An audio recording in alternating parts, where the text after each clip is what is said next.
সাল্লাল্লাহু আলাইহি ওয়া আলিহি ওয়াসাল্লাম তিনি ওসিয়ত করেছেন, তিনি বলেছেন তাআহাদুল কুরআন ওয়া ইন্নাহু আশাদ্দু তাফাল্লুতান মিনাল ইবিলি ফি উকুলিহা। তোমরা কোরআনকে ডেইলি রিভাইজ করো।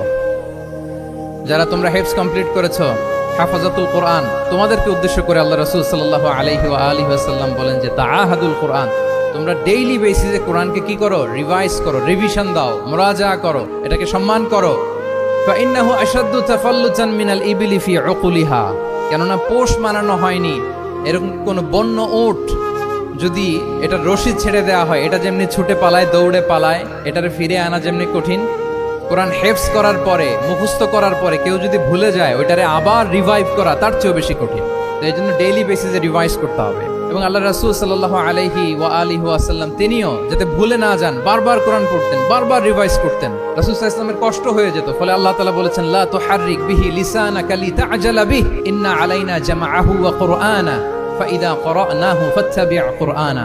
নবী, আপনি তাড়াহুড়ো করে এত কষ্ট, এত প্রেসার আপনার উপর নেওয়ার দরকার নেই, আমি আপনাকে পড়িয়ে দেব। জিবরিল যখন পড়ে শুধু ফলো করেন, সেটা একবার পড়ে নিন, মুখস্থ আমি আল্লাহ করে দেব। সানুকরিউকা ফালা তানসা, আপনি আর ভুলবেন না।